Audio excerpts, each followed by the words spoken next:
మాత్రం చేపని చూడకుండా కూడా బాగా పెడతారు. సరిగ్గా చేప కన్నుపై కూర్చుకుంటుంది. అంతే ఆకాశం నుంచి పూల వర్షం కురుస్తుంది. పెళ్ళైతే అర్జునుడికి ద్రౌపదికి. ఇంటికి తిరిగి వచ్చి చూడు అమ్మ ఏం తెచ్చినాను చూడు, మీరు నువ్వు ఏం తెచ్చినా అది మీ ఐదుగురు పంచుకోవాలి అంటారు. కాబట్టి కళ్ళు చూస్తే అది తెచ్చి కోడలు అని చూస్తే అయ్యో దేవి నాకు ఈ మాత్రం ఎందుకు వచ్చేలా చేస్తుంది అని అనుకుంటారు కుంతిదేవి. అప్పుడు యుధిష్ఠిరు బాధపడకు అని అంటారు. ఇక అంత అయిపోయిన తర్వాత వెళ్తూ ఉంటారు. కాదవరానికి రాజు అవుతారు ధర్మరాజు. ఒకసారి అందరూ కాదవరానికి వస్తే నాకు దట్టమైన అడవి, అదొక దట్టమైన అడవి. ఆ ధర్మరాజు అక్కడ విశ్రాంతిసుకుని పుత్ర ఏం చేద్దామని ఆలోచిద్దాము అని ధర్మరాజు అంటాడు. సరే అందరూ అక్కడే విశ్రాంతి తీసుకుంటారు. అందరూ అక్కడ పనుకోవడానికి స్థలాన్ని ఏర్పాటు చేసుకుంటారు. కానీ అర్జునుడికి మాత్రం నిద్రరాడు. ఎలా కౌరవులు ఎంత చేస్తారనే కుటుంబంలో ఏం చేయాలో ఆలోచన అటు ఇటు తిరుగుతూ ఉంటే భుజంపై ఎవరో చేస్తారు. ఎవరు అని వెరైటీ చూస్తే శ్రీకృష్ణుడు. ఇంకా శ్రీకృష్ణుడు మనకి ఎప్పుడు అలా ఇలా కనిపించారు. కానీ ఇప్పటి నుంచి మహాభారతం పూర్తిలో ఉంటారు. శ్రీకృష్ణ ఉంటారు. ఒక్క వ్యవస్థలో చెప్పాలంటే అసలు కథ అసలు మహాభారతం ఇప్పటి నుంచి మొదలైంది. శ్రీకృష్ణుడిని చూసి కృష్ణ మీరేంటి ఇలా వచ్చారు అని అడిగితే అర్జున మన ఒక రాజ్యం నిర్మించాలి అని చెప్తారు. దానికి అర్జునుడు నేనేం చేయగలను అడిగితే ఏంటి అర్జున నీ తండ్రి ఇంద్రదేవుని మర్చిపోయావా, అతన్ని ప్రార్థించు అతను సహాయం తీసుకోవడంగానే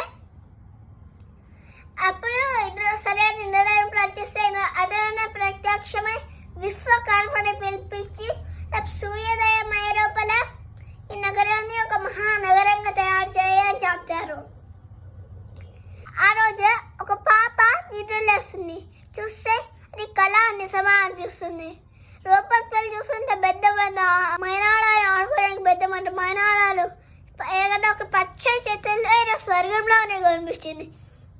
అప్పుడు అక్కడ ఉంటే ప్రజలందరూ పాండవులు సామాన్యమైన వాళ్ళు కాళ్ళు, వాళ్ళు దేవుళ్ళు కనిపై మళ్ళీ తిరిగి వచ్చిన వాళ్ళు. ఇంకే రాత్రికి ఇంకో బొమ్మ అన్నని వచ్చగలిగారు అని అందరు పాండవులకి జయ కొడుతున్నారు. అయితే సరిగ్గా ఇలా ఉంటే అర్జున కృష్ణ నడుచుకుంటూ వెళ్తుంటారు. అప్పుడు ఒక బ్రాహ్మణుడు చాలా రోజులు నేను భోజనం చేసి ఏమైనా ఉంటే పెడతారా అని అడుగుతారు. అప్పుడు కృష్ణుడు ఏం కావాలో చెప్పండి, ఏం అడిగినా నేను పెడతాము అంటే అప్పుడు ఆ బ్రాహ్మణుడు చూస్తే అది అగ్నిదేవుడు. అప్పుడు అర్జునుడు అగ్నిదేవ మీరంటే ఇలాంటి విషయంలో వచ్చారని అడిగితే అర్జున మీరు నాకు మాట ఇచ్చినట్టు ఈ అడవిని అంటే గాంధవనాన్ని ధరించడానికి సహాయం చేస్తారా అని అడుగుతారు. కానీ ఇంత పచ్చని అడవిని మీరే ధ్యానం చేయాలని చాలా అద్భుతంగా ఉంది. గాంధవరం మీరేం ధ్యానం చేయాలి అనుకుంటున్నాడు అంటే దానికి కారణం ఇప్పుడు శ్వేతకి అనే మహాస్త్రి 12 రోజులు ఘోరమైన యజ్ఞం చేసి ఫైర్ మొత్తం చాలా తీసుకోవడం వల్ల నా శక్తి ఫైర్ చాలా తీసుకోవడం వల్ల నా శక్తి అంతా క్షీణించి ఇలా అయిపోయాను. అందుకే ఏం చేయాలి బ్రహ్మదేవుని అడిగితే వనంలో రాక్షసులు అలాగే వనంలో అంతమయ్యాల్సిన పాముల జాతులు ఉన్నాయి. అన్నిటినీ దహనం చేస్తే నీకు నీ శక్తి తిరిగి తీసుకోవస్తుందని చెప్తాను. అప్పుడు ఇంకేం ఆలోచిస్తున్నారు, అడవినంతా దహనం చేయండి అగ్నిదేవ అని అడిగితే కొన్ని దానికి అగ్నిదేవుడు బాగా ఆలోచించి ఒక చిన్న సమస్య ఉంది. కానీ ఈ వనంలో ఇంద్రుడు స్నేహితున్న దక్షకుడు కూడా ఉన్నారు. ఈ వనాన్ని కలుసుకున్న ఇంద్రుడు అడ్డుపడుతున్నాడు. ఒకవేళ మీ ఇద్దరు ఇంద్రుడిని ఆపగలిగితే నేను ఆ పని చేయగలను అని చెప్తారు. దానికి కృష్ణ అర్జునుడు ఇంద్రుడిని ఆపాలి, అస్త్రాలు మా దగ్గర ఉన్నా వాటిని ఉపయోగించే అంత గొప్ప అస్త్రాలు మా దగ్గర లేవు అంటే అప్పుడు అగ్నిదేవుడు వరుణదేవుని పిలిపించి ఓ వరుణదేవ బ్రహ్మదేవునికి చరటాన్ని అలాగే ఒక అద్భుతమైన గాంధీవాన్ని అర్జునుడికి చక్రం అలాగే గద ఇందాలు శ్రీకృష్ణుడు అర్జునుడికి ఇవ్వు అంటే ఒక మహారథాన్ని, అలాగే దేవతలు రాక్షసులకి యుద్ధమైనప్పుడు దేవతలు వాడిన ఒక అద్భుతమైన గాంధీవాన్ని అర్జునుడికి ఇస్తారు. ఆ తర్వాత ఒక చక్ర ఉర్ముడి అనే ఒక గన్ను శ్రీకృష్ణుడికి ఇస్తారు. దానికి అన్ని ముళ్ళు ఉంటాయి, శ్రీకృష్ణుడికి ఇస్తారు. స్వయంగా శ్రీ మహావిష్ణువు ఆ రూపమైన సుదర్శన చక్రమే ఆ శ్రీకృష్ణ చేతిలో ఒక మహాచక్రంలా కనిపిస్తుంది. అది చూసి ఇప్పుడు అందరూ ఆశ్చర్యపోతారు. ఇక మొత్తం ఆంజనేయుడు కాండవధానాన్ని మొదలు పెడతాడు. కాండవధానం అక్కడ కాండవధానం ఎంత అద్భుతమో చెప్పాలి. ఒకటి రామాయణంలో లక్ష్మణుడికి విషం ఎక్కుతారు కదా, అప్పుడు హనుమాన్ని సరిగా తీసుకురామని ప్రయత్నిస్తారు కదా, అప్పుడు ఔషధ అలాగే శక్తివంతమైన రాళ్ళు అక్కడ రాళ్ళ కింద ఉడుపుతాయి. దాన్ని ఇప్పుడు ఒక అద్భుతమైన చోట్ల పడింది. దాన్ని ఇప్పుడు కాండవరం అని పిలుస్తారు. ఇది రామాయణంలో కాండవరం అని పిలుస్తారు. ఇక అర్జునుడు ఆ ఇంద్రుడితో యుద్ధం పెడతారు. అంటే ఎప్పుడు ఇద్దరు ఓడిపోరు. ఇక లాభం లేదు అని శ్రీకృష్ణుడు కూడా యుద్ధంలో చేస్తారు. వీరు అర్జునుడు కృష్ణుడు ఆలోచన కష్టంగా పడిపోతుంది. అప్పుడు ఆకాశవాణి ఇలా అంటారు, ఇంకా ఎన్నో యుద్ధాన్ని ఆపే కృష్ణ అర్జునుడు గెలవచ్చే కష్టం అని చెప్తారు. యుద్ధాన్ని ఆపి అద్భుతమైన అస్త్రాలను ఇచ్చి అప్పుడు చేసిన తర్వాత అప్పుడు కాండవదాన్ని మొత్తం కలిసి బుద్ధేస్తే అతన్ని చక్రం తిరిగి తెచ్చుకుంటారు. మొత్తం కారాన్ని కాల్ చేస్తారు, కానీ ఒక చెట్టుని మాత్రం వదిలేస్తారు. దానికి కారణం వందపాలుడు అనే ఒక మునిగి ఉన్న 4 పక్షి జాతి కుమారులు. వాళ్ళు అక్కడే ఉంటారు. తప్పించుకోవడం కన్నా అగ్నిలో ప్రాణాలు వదిలే మంచిదే అని వాళ్ళందరూ చెస్కి దొరికారు. కానీ అగ్నినగర్ వాళ్ళ తండ్రికి ఇచ్చిన మాటల వల్ల ఒక్క చేతిని వదిలేస్తూ మిగతా కారణం కాల్చి బూడిద చేసి అక్కడి నుంచి చెట్టుని తిరిగి తెచ్చుకుంటారు. ఆ తర్వాత దక్షకుడి కొడుకు ఎవరు తెలుసా? అశ్వసేనుడు. దక్షకుడి కొడుకైన అశ్వసేనుడు పారిపోవడం చూసి అర్జునుడికి బాణాన్ని వదులుతారు. కానీ తనకి బదులు దక్షకు వాళ్ళ అమ్మకి ఆమె అక్కడ కాబట్టి చనిపోతుంది. అశ్వసేన మాత్రం అక్కడి నుంచి పారిపోతారు. ఇక లాభం లేని ఇంద్రుడు దిగి వచ్చి యుద్ధం చేస్తారు. ఈ కాండవధానం ధర్మరాజు యొక్క చక్రాధిపతిగా రాజ్యాన్ని మొదలు పెడతారు. యుద్ధం చేసి తీసుకురావడానికి అర్జునుడు వెళ్తారు. భీముడేమో వంటలు సరిగ్గా ఏదైనా చేసుకుంటారు. ఇక నకుల సహదేవులు ఆ యాగానికి ఎటువంటి అది రాకుండా చూసుకుంటారు. అలా అందరు మహేసభకి వస్తారు. అక్కడ అందరు రాజులతో పాటు ఒక దుర్యోధన కూడా వచ్చారు. కర్ణుని కూడా తీసుకొచ్చారు రాజ్యానికి, అక్కడ రాజయాగానికి. అప్పుడు ఎవరైనా గొప్ప వ్యక్తికి ఆగ్రహ తమ్ములని యాగం, ఏదైనా ఒక గొప్ప వ్యక్తికి ఆగ్రహ తమ్ములము ఇవ్వాలి. అప్పుడు యుధిష్ఠిరుడు తాతయ్య అనే విషయం దిగిస్తే విషముడు అందరికంటే పెద్దవాడిని నేనైనా అలాంటి కీర్తి అలాగే గొప్ప మనుషులు ఉన్నారు కేవలం శ్రీకృష్ణుడు మాత్రమే. అనుగని పుత్ర యుధిష్ఠిర అను ఆ మర్యాదల్ని శ్రీకృష్ణుడికి ఇవ్వు అని అంటారు. అలా యుధిష్ఠిరుడు శ్రీకృష్ణుడికి ఇస్తున్నప్పుడు ఆగు యుధిష్ఠిర, నువ్వు చేసేమైనా ఉందా? అసలు చేసే ముందు బుర్ర పెట్టి ఆలోచిస్తావా? ముసలిపైన భీష్ముడు చెప్పారని ధర్మమైన తల్లిని కృష్ణుడికి ఇస్తావా? దీనికి మేము ఒప్పుకోం అని ఒకరు అంటారు. అందరూ వెనక్కి తిరిగి వస్తారు. అలా అన్నది చీటి రాజ్యాధిపతి శశిపాలుడు. కొన్ని సంవత్సరాల ముందు చేరి రాజ్యంలో శిశుపాలుడు జన్మించారు. పుట్టినప్పుడే 3 కళ్ళు 4 చేతులతో పుట్టారు. అది చూసి అందరూ ఆశ్చర్యపోయారు. ఆ పిల్లాడి జాతకాలు చూసి ఒక ఋషి వచ్చి, మీ బంధువుల్లో ఎవరో ఒక చేరగా ఇతను మళ్ళీ సాధారణంగా మారిపోతారు. కానీ గుర్తుపెట్టుకొని అలా ఎవరు చేయట తగ్గదంగానే సాధారణంగా మారిపోతారు. అతని చేతుల పైకి మీ పిల్లలకి చావు రాసి ఉంది అని వెళ్ళిపోతారు. దాంతో మహారాజు ఒక పెద్ద ఉత్సవాన్ని ఏర్పాటు చేస్తారు. అక్కడికి వచ్చిన ప్రజలందరికీ ఆ పిల్లని ముట్టుకోమన్నారు. కానీ ఆ పిల్లలకి ఏం కాదు.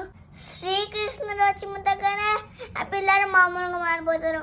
అప్పుడు శశివాళ్ళ అమ్మాయి అయిన శుభ శ్రీకృష్ణ దగ్గరికి వచ్చి, కృష్ణ మా వీళ్ళని చంపను, ఎలాంటి పర్సన్ అయినా ఇతను చంపను అని మాటివు అని అంటే, అప్పుడు శ్రీకృష్ణుడు నీట్గా నిజాయితీగా ఉండకుండా ధర్మాన్ని తప్పినవాడు అది ఎట్లయినా సరే, అది ఎవరైనా సరే వాళ్ళని తప్పక పెడతాను. కానీ మీరు మాట్లాడారు కాబట్టి మీ పిల్లలకి 100 తప్పులు చేసే వరకు నేను ఏం చేయను. కానీ 100 తప్పులు చేస్తే 101 తప్పు చేసిన మరొక క్షణమే నేను అతన్ని వరిస్తాను అని చెప్పి కృష్ణుడు వెళ్ళిపోతారు. అదే ఒకసారి రుక్మిణి అన్నయ్య పెళ్ళిని శేషపాలుడితో రుక్మిణి అన్నయ్య పెళ్ళిని నిర్ణయించారు శేషపాలుడితో. కానీ పెళ్లి సమయంలో రుక్మిణిని శ్రీకృష్ణుని తీసుకొని వెళ్ళిపోవడం వల్ల ఆ కోపాన్ని శశిపాలుడు అలానే ఉంచుతారు. ఈరోజు ఇక్కడ తీసుకుంటున్నాడు. అక్కడ ఉండే ఒక చెట్టు నుంచి ఒక ఆకుని తీసి కింద వేస్తున్నాడు. శ్రీకృష్ణుడు మాత్రం నవ్వుతున్నాడు తప్ప ఏమనట్లేరు. ఏమీ అనట్లేదు. అలా ఆకుని తీసి కింద అలా చివరికి పాండవురాగాలు చివరికి ద్రౌపది కొట్టిస్తే అలా ఆకుని తీసి కింద పడేద్దామని చూస్తే తన గుండె చప్పుడు అతనికే వినిపిస్తుంది.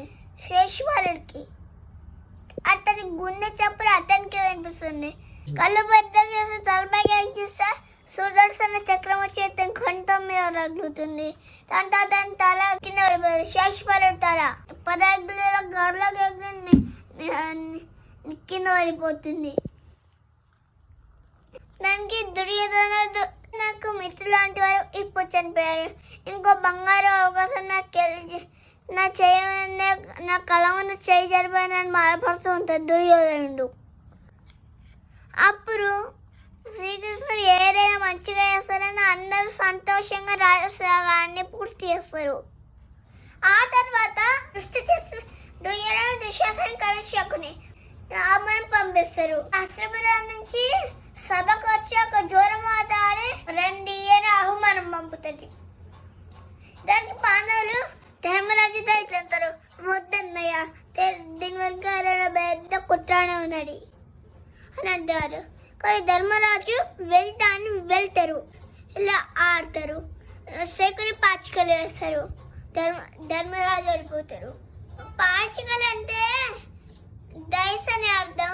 ధర్మరాజు ఈసారి ఓడిపోతే 12 సంవత్సరాలు అరణ్యవాసం, 1 సంవత్సరం అజ్ఞాతవాసంకి వెళ్ళాలి అని చెప్పి పంపిస్తారు. ఆహ్వానం దుర్యోధనుడు పంపిస్తారు. శకుని పాచికలు వేస్తారు. ధర్మరాజు ఓడిపోతారు. ఆ తర్వాత మళ్ళా శకుని పాచికలు వేస్తారు. మళ్ళా ధర్మరాజు ఓడిపోతారు. అలా శకుని పాచికలు వేసిన కొద్ది ధర్మరాజు ఓడిపోతే అలాగే ఆట నడుస్తూ ఉంటుంది. ఆ తర్వాత ఇంకో ఆట ఆడతామా అని దుర్యోధనుడు అడిగినప్పుడు ఇంకో ఆట అక్కడ పెట్టడానికి ఏం మిగలలేదు. ముందుగా నా తమ్ముడైన నక్కలు సహదేవుడంటే మీ తమ్ముడు నక్కలు సరే మహారాజా వీడు ఎట్లా అంటే అట్లానే అని అంటారు. నక్కలు సరే వేస్తారు. శకుని పాచికలు వేస్తారు. ధర్మరాజు ఓడిపోతారు. ఆ తర్వాత మళ్ళీ అర్జునుని వేస్తారు. మళ్ళీ ఆడిపోతారు. శకుని పాచికలు వేస్తారు. ధర్మరాజు అందరిని ఓడిపోతారు. అందరూ ఓడిపోయిన వాళ్ళకి ఇక దుర్యోధనుడు ముఖంలో నవ్వు.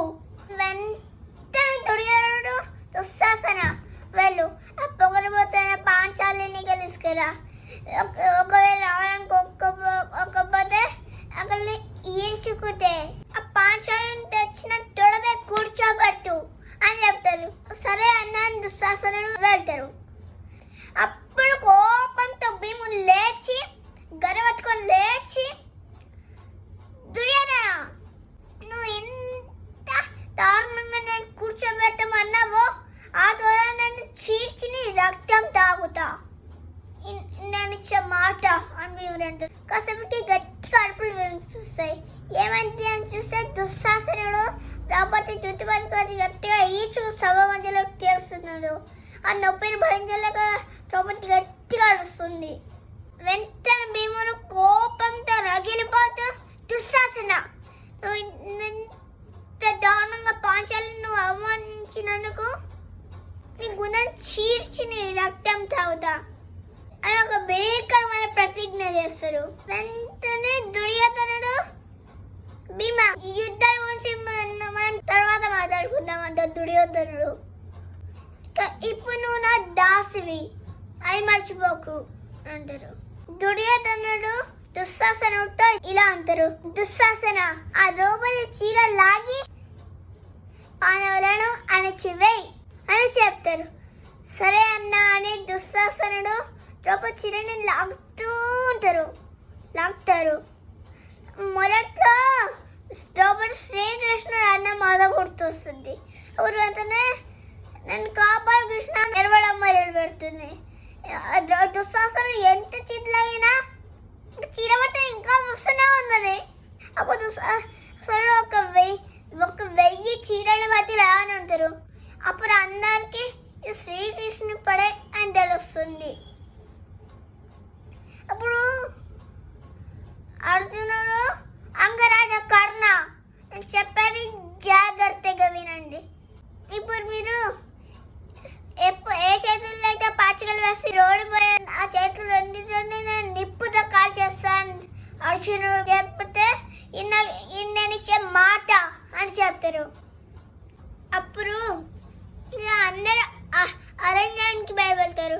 ఇప్పుడు అడవికి వెళ్తున్నాం అనే బాలగానే ఈ అరణ్యవాసం అయిపోయినాక మేము ఏ యుద్ధం చేస్తారో మీకు తెలుసు కదా అని కళ్ళతో అహంకారంతో వెళ్తారు పాండవులు. ఆ తర్వాత ఇక అరణ్యవాసానికి బయలుదేరుతారు. అక్కడ 12 సంవత్సరాలు అరణ్యవాసానికి వెళ్తారు. అప్పుడు ఇంద్రప్రస్థరం వాళ్ళ సొంతం అయిపోతుంది. ఆ తర్వాత ద్రుపదరాజు ఉంటారు కదా, కోపం మెచ్చుకుంటారు కదా ద్రోణుడు మీద. అప్పుడు ద్రోణుడు అని గుర్తొచ్చి కోపం తగ్గించుకుంటారు. ద్రుపదుడు మొత్తం తగ్గించుకుంటారు. ఇలా అయితే 5 పాండవులు అలాగే ద్రౌపదిని అరణ్యవాసానికి పంపిస్తారు. కుంతీదేవి మాత్రం హస్తినాపురం నుంచి వెళ్తారు. వెళ్ళి చూస్తారు. అక్కడ ఉండడానికి గుడారాన్ని ఏర్పాటు చేసుకుంటారు. గుడారం అంటే ఇల్లుని ఏర్పాటు చేసుకుంటారు అందరూ. వాళ్ళకి తిండి ఉండరు అక్కడ. అప్పుడు ఇంద్రుడు ఒక పాత్ర ఇస్తారు. అది ఋషులు అట్లా నీళ్ళు ఇస్తారు కదా, అది మెరుస్తూ బంగారంతో ఉన్నది ఇస్తారు ఇంద్రుడు. దీంట్లో చెయ్యి పెడితే మొత్తం ఎన్నిసార్లు చేయి పెడితే అన్నిసార్లు మీకు ఫుడ్ వస్తూనే ఉంటుంది అని ఇంద్రుడు వెళ్ళిపోతారు. చేయి పెడతారు, అన్ని ఆహారం వస్తుంది. అందరూ హాయిగా తింటూ ఉంటారు. అందరు తింటారు. దీని తర్వాత వాళ్ళ కల్పన ఎండిపోతుంది. ఎక్కడ వండుకోవాలని ఆలోచిస్తున్న సమయంలో వాయుదేవుడు ప్రత్యక్షమవుతారు. 6 మంచాలు ఇస్తారు వాయుదేవుడు. అప్పుడు ఇచ్చిన తర్వాత అందరూ పడుకుంటారు. అక్కడ ఒక ఇల్లులా మారిపోతుంది.